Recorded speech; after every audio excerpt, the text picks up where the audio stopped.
English അറിയാമോ ഇല്ലയോ എന്നുള്ളത് റഹീമിൻ്റെ വ്യക്തിപരമായ ഒരു എബിലിറ്റിയുമായി ബന്ധപ്പെട്ട കാര്യമാണ്. അത് സമൂഹത്തിന് എന്താണ് കാര്യമുള്ളതെന്ന് എനിക്കറിയില്ല. അപ്പോൾ അയാൾ പാർലമെൻറ്റിൽ പോകുന്നു, പാർലമെൻറ്റിൽ പോയി കേരളത്തിൻ്റെ വിഷയങ്ങൾ, ഇന്ത്യയുടെ പ്രശ്നങ്ങൾ അവതരിപ്പിക്കുന്നു. അത് നോക്കിയാണ് പലപ്പോഴും വായിക്കുക. എങ്കിലും അയാളുടെ പ്രശ്നങ്ങൾ അവതരിപ്പിക്കുന്നു, ചർച്ചയിൽ പങ്കെടുക്കുന്നു, അതൊക്കെ ചെയ്യുന്നുണ്ട്. പോരെ, അതിനപ്പുറം വന്ന് ഏത് ഭാഷയിൽ നന്നായി പ്രസംഗിക്കാൻ അയാൾക്കറിയാം എന്നുള്ളത് വ്യക്തിപരമായ അയാളുടെ എബിലിറ്റിയുമായി ബന്ധപ്പെട്ട കാര്യമാണ്. അതില്ലാത്ത ഒരുപാട് മനുഷ്യന്മാരാണ് ഇന്ത്യ ഉണ്ടാക്കിയത്. ഈ രാജ്യത്തെ പ്രധാനപ്പെട്ട പൊളിറ്റീഷ്യന്മാരായിട്ട്, ഇന്ത്യയെ സൃഷ്ടിച്ച മനുഷ്യന്മാരായിട്ട് കണ്ട പല ആളുകൾക്കും അങ്ങനെ ഗംഭീരമായി ഇംഗ്ലീഷൊന്നും അറിയില്ലായിരുന്നു. മലയാളം മാത്രം അറിയാവുന്ന മനുഷ്യന്മാർ കൂടിയാണ് കേരളത്തെ സൃഷ്ടിച്ചത്. അതുകൊണ്ട് ഇംഗ്ലീഷ് അറിയായ്മ ഒരാളുടെ ഒരു പെർഫെക്ഷനെ നിർണ്ണയിക്കുന്ന ഒരു ഘടകമാണെന്ന് എനിക്ക് തോന്നുന്നില്ല. BA-യും MA-യും ഒക്കെ കഴിഞ്ഞിട്ടും മലയാളം നന്നായി സംസാരിക്കാൻ കഴിയാത്ത ഒരുപാട് പേര് കേരളത്തിലുണ്ട്.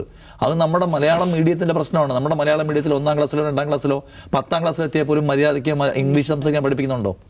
ഇപ്പോൾ CBSE പഠിക്കുന്ന എൻ്റെ മകൾ 1ാം ക്ലാസ്സിൽ പഠിക്കുമ്പോൾ തന്നെ ഇംഗ്ലീഷിൽ സെൻറ്റൻസ് കൺസ്ട്രക്ട് ചെയ്യും. ഞാൻ 10ാം ക്ലാസ്സിലെത്തിയപ്പോൾ ഇംഗ്ലീഷ് സെൻറ്റൻസ് കൺസ്ട്രക്ട് ചെയ്യാനോ അത് സംസാരിക്കാനോ പ്രാപ്തി നേടിയിട്ടുണ്ടായിരുന്നില്ല. എൻ്റെ വ്യക്തിപരമായ അനുഭവം അതാണ്.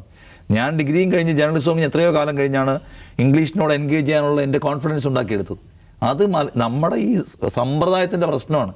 ബഹുഭൂരിപക്ഷം വരുന്ന ഡിഗ്രി സ്റ്റുഡൻസ് ആയിട്ടുള്ള പഴയ 80s and 90s കിഡ്സിന് എത്തവർക്ക് ഇംഗ്ലീഷ് നന്നായി കൈകാര്യം ചെയ്യാൻ അറിയാം. അറിയാവുന്നവരുണ്ട്, അറിയാത്ത മനുഷ്യന്മാരുണ്ട്. അപ്പോൾ അതാണ് അയാളുടെ ഒരു കേപ്പബിലിറ്റി നിർണ്ണയിക്കുന്ന ഒരു ഘടകം, അയാളുടെ അർഹത നിർണ്ണയിക്കുന്ന ഒരു ഘടകം എന്ന് പറയാൻ പാടില്ല. അതിനപ്പുറമുള്ള ഗൗരവതരമായ പ്രശ്നം അപ്പുറത്ത് കിടക്കുകയാണ്. ഇതെന്താണ്?